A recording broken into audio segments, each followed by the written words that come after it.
ఉషా మీరా commission మీరు కింద పడేసి ఉషా మీరా కమిషన్ చేయొద్దు అని చెప్పి అంటున్నారు కదా. లోకూర్ కమిషన్ మాలలో ఆల్రెడీ అభివృద్ధి చెందిరు అని చెప్పి 1965లోనే చెప్పింది. లోకూర్ కమిషన్ అనేది రీస్ట్రక్చరింగ్ ఆఫ్ షెడ్యూల్ క్యాస్ట్ లిస్ట్లో వచ్చినటువంటి ఒక అంశం ఇది. గుల్జారాల నంద ఎప్పుడండి 1965 మేమందరం పుట్టలేదు అప్పటికి. అప్పుడే వర్గీకరణ చేయమంటే 2024 దాకా ఆగితే ఎవరిని బ్లేమ్ చేయాలా? ఇప్పుడు ఉద్యమం చేసి ఉద్యమకారులు పుట్టలేదు. ఈ ప్రశ్నే ఉత్పన్నం కాలేదు. అసెంబ్లీలో పార్లమెంట్ చెప్పినట్టుగా క్వశ్చన్ డజంట్ అరైజ్. అసలు ఆ క్వశ్చన్ ఏంటి? వాళ్ళు ఒక షెడ్యూల్ని తయారు చేశారు. ఈ షెడ్యూల్లో ఇవి కాకుండా ఇంకా ఏవైనా చేర్చాల్సినవి ఉన్నాయా, లేకపోతే ఏమన్నా మనం తీసేయాల్సి ఉన్నాయా, ఒకసారి రీలుక్ చేయమని. అది లోకూర్ కమిషన్. అంతేగాని మాలలు ఎక్కువ తినేశారు, మాదిగలు తక్కువ తిన్నారు, ఇదే తిండి పోరాటం కాదండి. ఇది కాదు ఇస్త్రాగెత్తుకొని పోవడానికి. లోకూర్ కమిషన్ రిపోర్ట్ ఒకసారి చదవండి మీరు. So revisit to the schedule caste list. ఒకవేళ మనకు కొన్ని క్యాస్ట్లు ఏమన్నా మిగిలిపోయినాయేమో, అన్టచబిలిటీ ఉండి మన నోటీస్కి రాకుండా నొమాడిక్స్గా ఉన్నటువంటి వాళ్ళు, ఎక్కడో కొండల్లో గుట్టల్లో ఉన్నటువంటి, is it that much easy to understand ఇండియాని మనం అంత ఈజీగా అర్థం చేసుకోగలమా? అనేకమైన భాషలు, ప్రాంతాలు, కులాలు, మతాలు. ఒకడే మాట్లాడుతుండే ఇంకొకటి అర్థం కాదు, ఒక రాష్ట్రం ఏం మాట్లాడుతుంది ఇంకొక రాష్ట్రానికి అర్థం కాదు. ఎందుకు తమిళనాడు వాళ్ళు హిందీని వ్యతిరేకించారు చెప్పండి మీరు? ఎందుకు మనకు సముద్ర తీరంలో ఉన్న భాష మనకి ఎందుకు అర్థం కాదు? ఎందుకు అడవుల్లో ఉండేవాడు కోయేళ్ళ భాష మనకి ఎందుకు అర్థం కాదు? ఈ దేశం నైసర్గిక స్వరూపం ఏంటంటే it is very difficult to understand.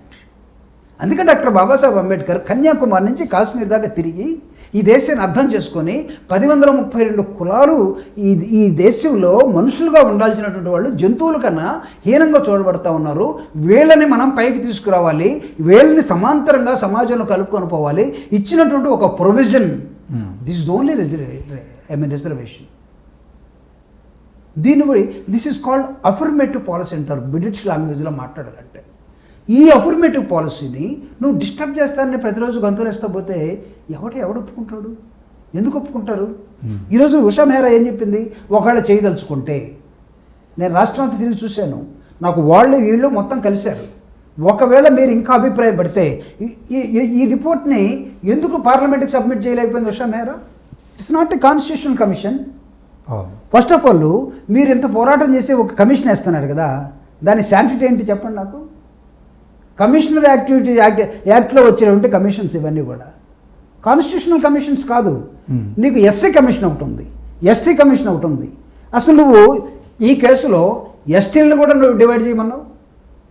అసలు నీకు పార్టీ కానటువంటి ఇంకో కమ్యూనిటీని ఎవడు పెట్టాడు? అసలు నీ ఆర్గ్యుమెంటే వినలేదు, నువ్వెవడో నాకు తెలియదు, కానీ వాడిని కూడా తీసుకొచ్చి ఇక్కడ తనండి అంటే ఎట్లా?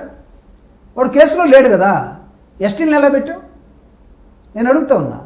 అసలు నీకు ఈ ఎస్సీలు కానీ ఎస్టీలు కానీ నిర్దేశపరంగా చూడాలంటే ఎవరుంది? ఒక ఎస్సీ కమిషన్ ఉంది. ఎస్సీ కమిషన్ రామచంద్రరాజు కమిషన్ని టోటల్గా రిజెక్ట్ చేసి, బోటా సింగ్ నుంచి ఇప్పుడున్న కమిషన్ చైర్మన్ దాకా టోటల్గా రిజెక్ట్ చేసి దాన్ని చెత్తబుట్లో పడేశారు కదా. ఎస్సీ కమిషన్ ఏం చేసింది? ఈ జడ్జిమెంటు నేను అడుగుతున్నా. ఈ అడ్వైజు పిలిచిందా ఎస్సీ కమిషన్ని? నీ ఆర్గ్యుమెంట్ చెప్పుకోయా అని అడిగిందా? పార్లమెంట్ని అడిగిందా? లేకపోతే నీకు సెంట్రల్ గవర్నమెంట్ అడిగిందా? సెంట్రల్ గవర్నమెంట్ అడిగితే హోమ్ మినిస్టర్ తరఫున ఎవడు పోయాడు? లా మినిస్టర్ తరఫున ఎవడు వెళ్ళాడు? ఆర్గ్యుమెంట్ ఇప్పించిన నేను అడుగుతున్నా. It is not that much easy. Central గవర్నమెంట్లో ఉన్నటువంటి హోమ్ డిపార్ట్మెంట్ ఇన్వాల్వ్ కావాలి, లీగల్ డిపార్ట్మెంట్ ఇన్వాల్వ్ కావాలి, దీనిలో సోషల్ వెల్ఫేర్ డిపార్ట్మెంట్ ఇన్వాల్వ్ కావాలి. ఇవన్నీ కూడా నేషనల్ ఎస్సీ కమిషన్ ద్వారా రావాల్సినవి, అక్కడ అంగీకరించబడాలి. ఇవన్నీ చేయకుండా మేము ఒక జడ్జిమెంట్ ఇచ్చేసాం, ఒక అడ్వైజ్ ఇచ్చేసామంటే నువ్వు ఎందుకు కాన్స్టిట్యూషనల్ బాడీగా ఆర్టికల్ 338 నేషనల్ కమిషన్ ఎందుకు పెట్టావు? What is the national commission role in this? నేను అడుగుతూ ఉన్నాను.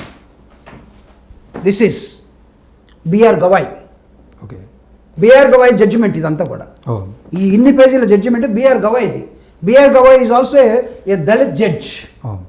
ఆయన జడ్జి అయినందుకు మాత్రాన ఆయన దళిత జడ్జిగా పిలవట్లా, దళిత జడ్జి అనే పిలుస్తున్నారు. దళిత్ అనేది తీసేయట్లా. A Dalit judge the 7 members judge bench. ఈయన ఏం చెప్పాడు? క్రీమీ లేయర్ని పెట్టమన్నాడు. అంటే వీళ్ళందరికీ తెగాలంటే, వీళ్ళందరూ పులుసు అనసాలంటే, మాలోడైనా మాదిగోడైనా మ్యాస్టనైనా లేకపోతే ఇంకోడైనా లంబాడోడైనా ఎరుకురోడైనా యానాదోడైనా సరే ఒక్కసారి ఆ కుటుంబంలో ఉద్యోగం వస్తే వాడిని క్రీమీ లేయర్లకి నెట్టేయమని ఈ దళిత జడ్జి చెప్పాడు. ఇది న్యాయమా? నేను ఇందా చెప్పాను, యూపీఎస్సీలో 66% మాత్రమే ఫిల్ అయినాయి, 33% కాల. ఎటు పోవాలి? వాడికి ఇంకొక అవకాశం ఇవ్వా? ఒక ఐఏఎస్ కొడుకు ఐఏఎస్ కావాలంటే 5 సార్లు ఎగ్జామ్ రాయాల్సి వస్తుందండి. 5 అటెంప్ట్స్.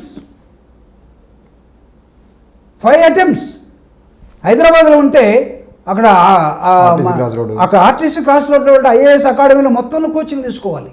ఆర్సీ రెడ్డి గారి దగ్గరికి వెళ్ళాలి. ఏడు కాకపోతే ఢిల్లీ వెళ్తే రావుస్ దగ్గరికి వెళ్ళాలి, లేకపోతే వజీరామ్ దగ్గరికి వెళ్ళాలి. పబ్లిక్ అడ్మినిస్ట్రేషన్ అర్థం చేసుకోవాలి.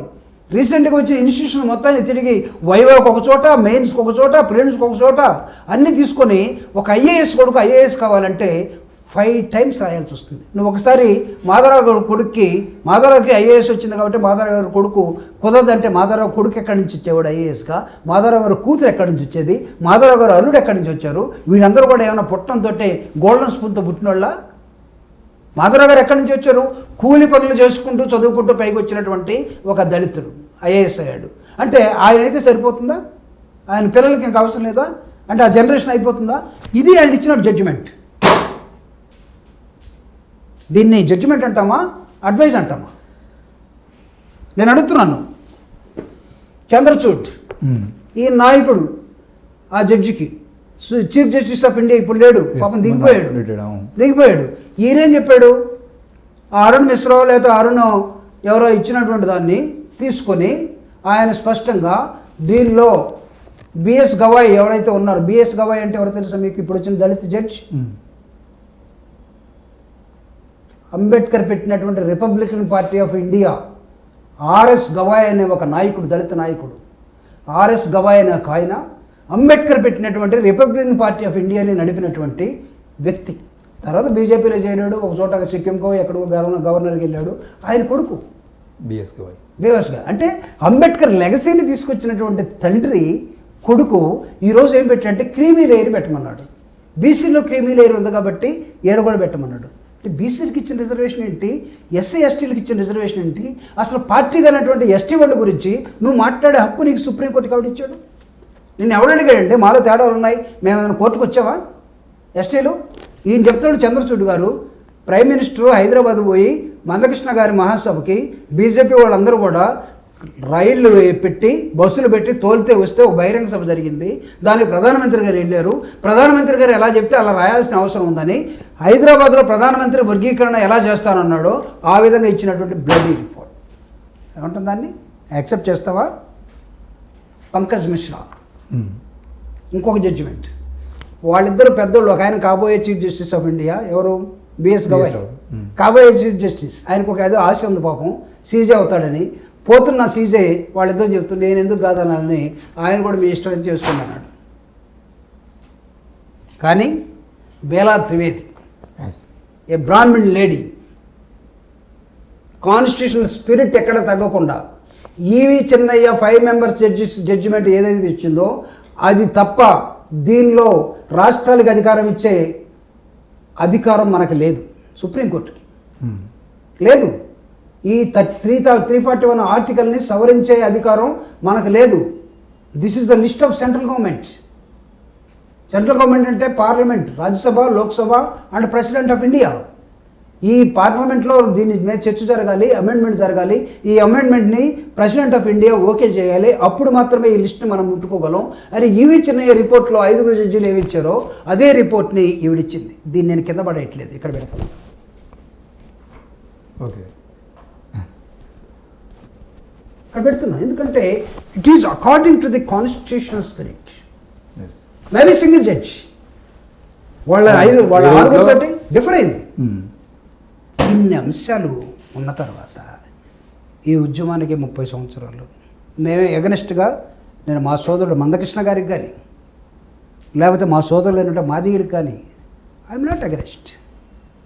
మేమేం కోరుకుంటున్నాం అంటే యూనిటీని కోరుకుంటున్నాం. మేమేం కోరుకుంటున్నాం అంటే రాజ్యాధికారం కావాలంటే దళితులు ఐక్యంగా ఉండాలని మేము కోరుకుంటున్నాం. నువ్వు పార్లమెంటుకు బొమ్మని ఉషా మెహ్రా చెప్పింది, పార్లమెంటుకు బొమ్మని ఈవి చిన్నయ్య కమిషన్ జడ్జిమెంట్ చెప్పింది.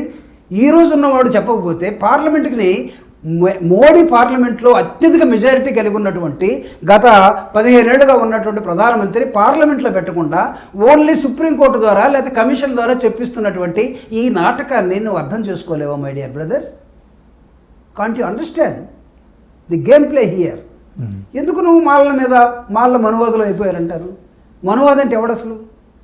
ఈ దేశాన్ని 2000 సంవత్సరాలు వెనక్కి తీసుకెళ్ళడానికి ప్రయత్నం చేసేవాడు మనువాది. వింటుంటే చెవుల్లో సీసం పోశారు, చూస్తుంటే కళ్ళు లాగేశారు. అది దళితుల పరిస్థితి.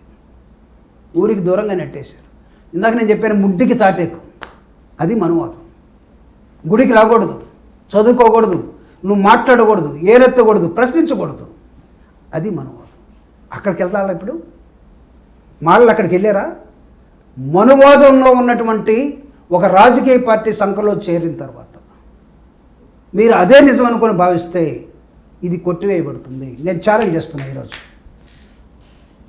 రేవంత్ రెడ్డి తీమనండి, అతను ఈ ఎంఫరికల్ డేటా చేసిన తర్వాత ఆయన వేసిన కమిషన్ ఏది, క్యాబినెట్ సబ్ కమిటీ ఒకటి, 1 man కమిషన్ ఒకటి వేసిన తర్వాత కరెక్ట్ లెక్కలు వచ్చిన తర్వాత I'm challenging to the Telangana chief minister. చెయ్యి, నువ్వు ఎలా చేస్తావు? నువ్వో నేనో ఇంకొకడో సుప్రీంకోర్టుకి వెళ్ళి ఒక పిల్లు వేస్తే కొట్టివేయబడుతుంది బలవంతంగా చేస్తే. చంద్రబాబు నాయుడు పాపం ఈ ప్రయత్నం చేసి 94 నుంచి ముసలుడైపోయి 79లోకి వచ్చాడు ఆయన. ఎందుకయ్యా ఇప్పుడు మీరు ఇదంతా ప్రయత్నం? అక్కడ చంద్రబాబు నాయుడు గారు ఏం చేస్తున్నారు? ఇక్కడేమో రాష్ట్రాన్ని గుర్తిస్తుందట, స్టేట్ యాజ్ ఏ యూనిట్ అట. మొన్న విడిపోయినటువంటి ఆంధ్రప్రదేశ్లో డిస్ట్రిక్ట్ యాజ్ ఏ యూనిట్ అట. 13 జిల్లాలన్నా కొద్ది పెద్ద కనపడాయి. ఇప్పుడు 26 జిల్లాలు, మండలం సైజు ఒక జిల్లా. ఇప్పుడు కలెక్టరే ఏడుస్తున్నాడు, ఒరే గతంలో నేను మా జిల్లా అంటే 15 మంది ఎమ్మెల్యేలు ఉండేవాళ్ళు, 18 మంది ఎమ్మెల్యేలు ఉండేవాళ్ళు, వాళ్ళందరూ వచ్చి నా దగ్గర కూర్చొని డబ్బులు అడిగేవాడు, ఆ డెవలప్మెంట్ ఈ డెవలప్మెంట్ అని. ఇప్పుడు తీరా చూస్తే నా జిల్లాలో 7 ఎమ్మెల్యేలే, ఒక ఎంపీ నియోజకవర్గం, ఒక జిల్లా. కలెక్టరే సిగ్గుపడి నేను ఆర్టీఓ లెవెల్కి వెళ్ళిపోయాను, నేను ఎంఆర్ఓ లెవెల్కి వెళ్ళిపోయానని జిల్లాని వాళ్ళు సిగ్గుపడుతూ ఉంటే నువ్వు ఆ జిల్లాలో తీసుకొచ్చి నేను దీని వర్గీకరణ ఇంప్లిమెంట్ చేస్తానంటే సుప్రీంకోర్టు ఏం చెప్పింది? అలా చేసినాడు కదా నా దగ్గర రండి అని చెప్పింది. ఎవరు వెళ్ళరా? ఒకరు జూపుడు ప్రభాకర్ పోలేకపోవచ్చు, లేరా? దిగంబర కామలే లాంటి వాళ్ళు లేరా? ఓకే సార్, అంటే ఈ విషయాలన్నీ పక్కన పెడదాం ఒకసారి. అంటే నువ్వు క్రక్స్ అనే తెలుసుకోకుండా, ఫండమెంటల్ చూసుకోకుండా ఎవడి మీద ఎవడో కోపం, అసలు నీ శత్రువు ఎవడు? ఈ రోజుకి నేను చెప్తున్నా, మా మధ్య ఉన్నది, మాళ్ళు మాదిగల మధ్య ఉన్నది మిత్ర వైరుధ్యం తప్ప శత్రు వైరుధ్యం కాదు. కాదు, శత్రు వైరుధ్యం ఎప్పటికీ రాదు. ఎదగాల్సినటువంటి వాళ్ళవి, ఇద్దరం కలిసి పోరాటం చేయాల్సిన పోరాటం ఎవరి మీద చేయాలో వాడు వెనకాల మనం చేరి వెనక నుంచి వాడి భుజం మీద నుంచి ఇంకొకటి తుపాకి పెట్టి కలుస్తారంటే అవి ఇట్ ఈస్ పాసిబుల్? ఇంపాసిబుల్.